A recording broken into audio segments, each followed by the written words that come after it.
This is Jesus Manuel Garza. I hope you're having a fantastic day.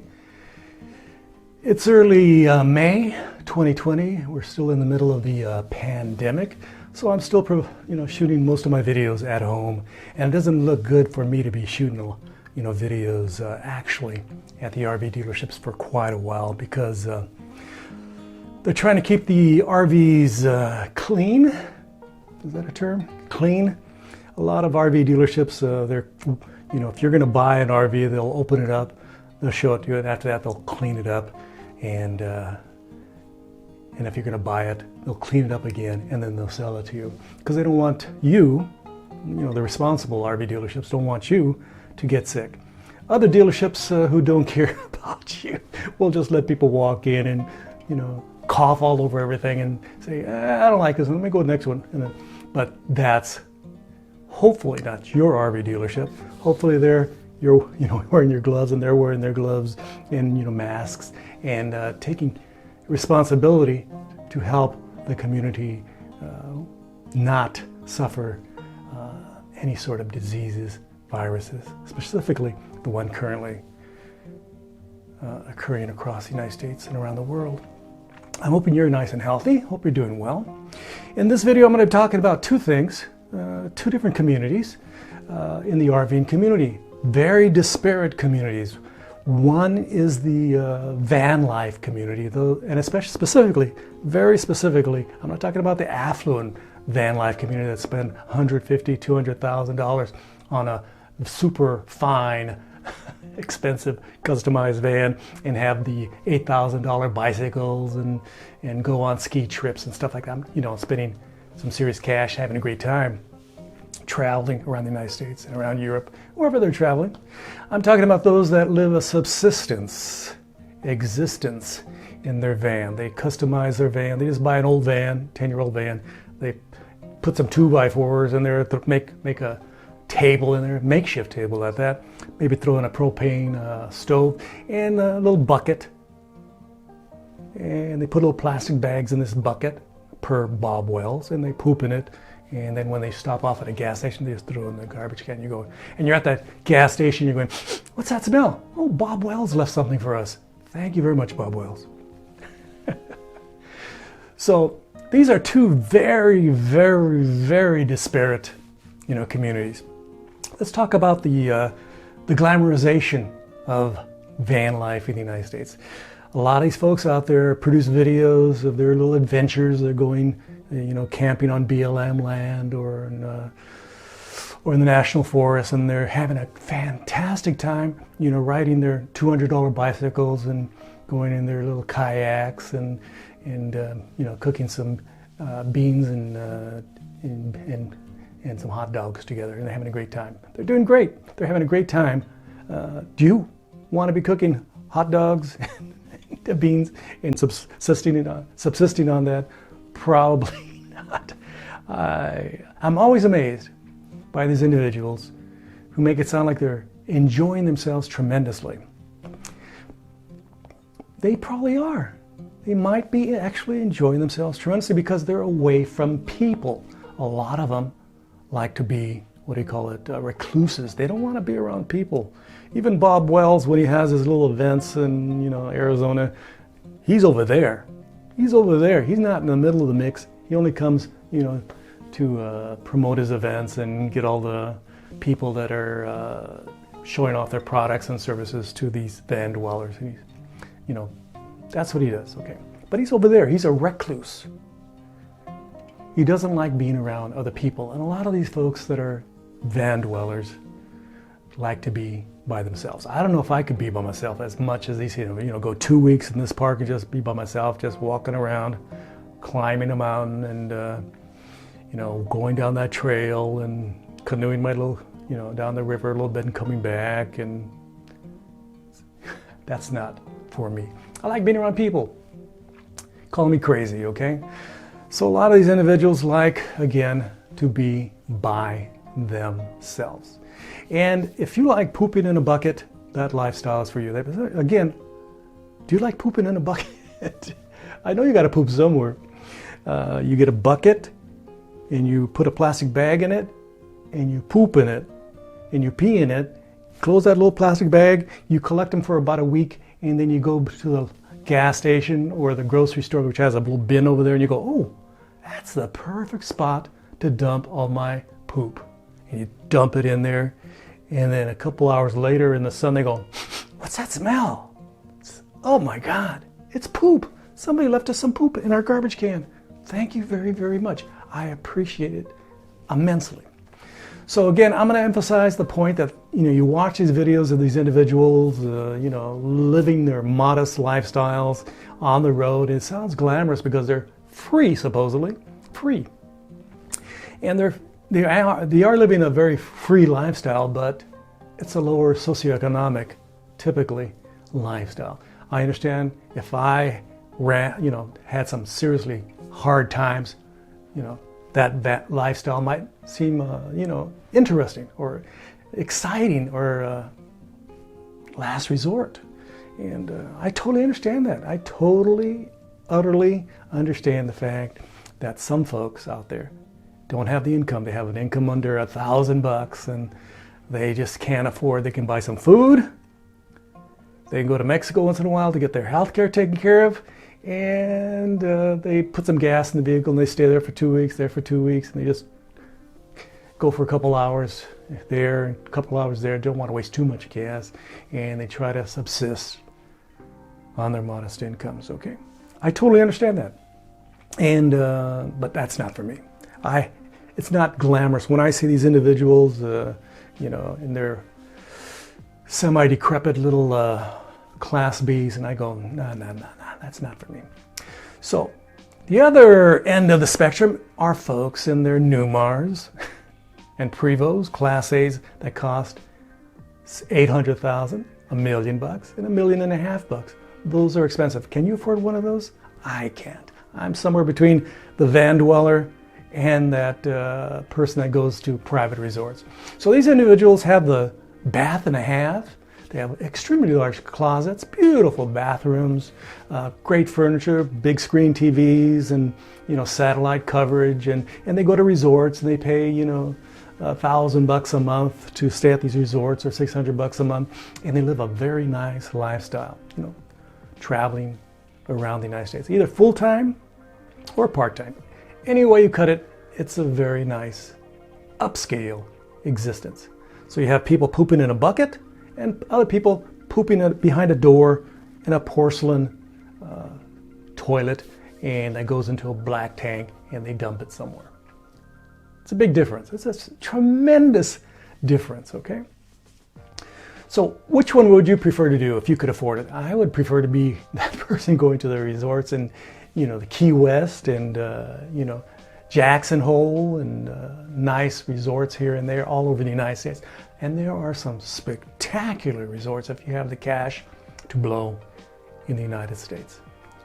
Again, I'm somewhere in the middle. Many of you are just somewhere in the middle between, person struggling on the road and making it sound good. They make it sound like they're having a great time. They only show the good times, okay? And then the person over there that's more affluent. So typically the more affluent person is more social also. They like to go, to the clubhouse, hang out, go do some dancing, share at a banquet, buffet, and, go to the park with everybody else, and they go in groups, and sometimes they hang out together. The person that's a Vandweller, a lower socioeconomic Vandweller, wants primarily, in the great majority of cases, be by themselves. Again, they make a lot of their money off YouTube clicks, selling, solar arrays and batteries and all kinds of stuff like that people in that lifestyle need, want, or desire, okay? So what do you think? What do you think of these folks? And of course, I'm somewhere in the middle. If I was to spend money right now, my wife would let me spend some money right now, and she won't let me spend money. Story of my life. I would buy something like a Flagstaff Mini Light 22, I think it's FBS. It's brand new, 2021 probably, coming out right now. And it probably cost me close to $20,000 to $22,000 for the one with all the bells and whistles. Not that they have many bells and whistles. So that's rather inexpensive, don't you think? Most people spend that much money on a rudimentary car in the United States. And of course, you'd have to pay insurance and stuff like that. And that would be fantastic for me. I'm not going to buy that $200,000 fifth wheel, by Vanlife or, all those high-end manufacturers. I'm not going to buy a super high-end Class A for sure. So where are you in this continuum? Basic? Super fine, super fantastic lifestyle. I only can imagine and dream about that. When I drive around like in Jackson Hole, Wyoming, you look at those houses by the river and you go, that's nice. Daddy likes that. Daddy likes that $5 million house. And then when I go to Newport Beach, California, and I just ride my bicycle and I pass by these homes right there on the beach, that's nice. That's a $10 million home. That's a $12 million home. That's nice. I can't afford that. I live in Texas, in a working class neighborhood, middle class neighborhood. That's the reason I'm in Texas and not in Jackson Hole, not overlooking Fifth Avenue or in looking over the beach in California. I'm not of that income bracket. So where are you? Feel free to leave your comments below the description if you have any comments regarding my commentary on the two different disparate lifestyles out there in the RVing community. One, it seems very glamorous. They're out there canoeing, riding their motorcycles, little $200 bicycles, and they're having a great time. And they say, we're free. We're free from all kinds of, problems. Of course, they're still young. When they get older and they start having medical bills, they're going to go, I'm not that free. I have a lot of problems, and I can't take care of my needs with the current income I have, sadly. We do not have, Medicare for all in the United States. That would be a nice thing for all these folks out there, these Vandwellers, getting Medicare for all. They go to the doctor and have things taken care of. That would be progressive. But maybe you don't care about them. That's rugged individualism for the poor, socialism for the rich. That's a very common phrase that was uttered by Martin Luther King. So I hope you're doing well. Don't forget to like, subscribe, and share. What do you think of this commentary of mine, my opinion on the two disparate lifestyles? It's right now, I think it's March the 9th. No, it's not March, April, May. We're in May already. It's about May the 9th, I think, or maybe May the 10th. I get confused. These days sort of roll into one another. 2020. And in Texas, they're opening up a lot of stuff. I live in Fort Worth, Texas. And I'm hoping to go do some RV reviews, but I don't think that's possible at this time because from what I understand, some RV dealerships, especially up north in like Michigan and stuff like that, you have to come in for an appointment and they'll clean up the RV that you're interested in. They'll let you walk in and they'll say, are you interested in this unit? They'll hang outside and they'll say, you want to buy this one? And they'll say, no, I don't want this one. I'm going to go to the next RV. Okay, and after you leave, these responsible dealerships are cleaning up the RV, spraying them, making sure the virus or whatever pandemic that's currently around, and you know which pandemic I'm talking about, that it's clean for the next person to come in because you do not want to, the virus survives on these shiny surfaces for quite a while. So you don't want one person that's coughing over everything and the next person walk in to catch what they had. But maybe you don't care. You don't really care. You say, hey, c'est la vie. It's tough cookies. That's how it goes. I don't really care.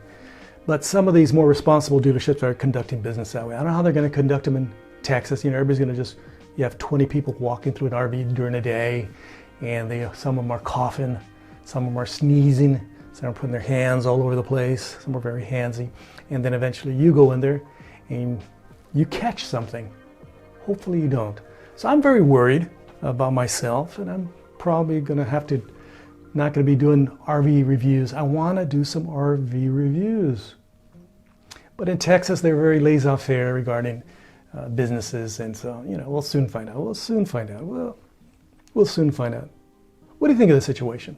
Again, please leave your comments below the description. I would like to learn what you have to say.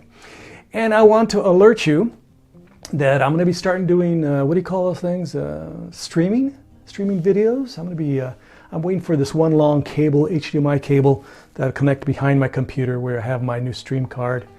I got an Elgato HD 60 Pro, and I connected back there, and I can connect this camera, my Panasonic Lumix G85, and there I can do some streaming videos. I've been trying to work out the kinks of this software. It's going to be very interesting. It's called Streamlabs OBS. This is going to be my first video in a couple weeks. When I get that connection, I'm going to give it a try. So be on the lookout for my streaming videos. Hope I do well. I'm going to give it a try. It's an opportunity for you to communicate with me and tell me what you think, and I can learn from you. I learn a lot from my viewers on my 3 different channels. Of course, I have 3 channels. One is, what is that channel? Oh yeah, this channel is RV and travel adventures, and then I also have JMM Garza, which is my photography channel, my video channel, and then I have my normal life where I do lawnmower reviews. So far I've been doing lawnmower reviews and other kinds of reviews, but I do a lot of my rants and you know crazy stuff on that channel. So I decided to keep it off my JMM Garza and my RV and travel adventure. I decided, hey, let's get it over there. So we'll see how that works out. So I have 3 channels. So if you have any questions, feel free to contact me. All my contact information is below in the description. If you go to my website, I'll even have my phone number there and my email. Get a hold of me. I'm not shy. I look forward to hearing about what you have to say about my video and what I've been talking about, the disparate lifestyles in the RVing community, and my upcoming streaming video stuff that I've been doing, and the fact that I'm not going to be able to go out there immediately, hopefully eventually, and do some RV videos, because those are the most popular videos I have on this channel by far. And I'm going to miss all those clicks. So sad but true. From Fort Worth, Texas, this has been Jesus Manuel Mena Garza at my home studio. Hope you're doing well. Hope you're healthy. Hope all your friends are happy, are healthy, and everybody you know is doing okay. So, thank you very much for watching. Gracias. Adios. Bye-bye.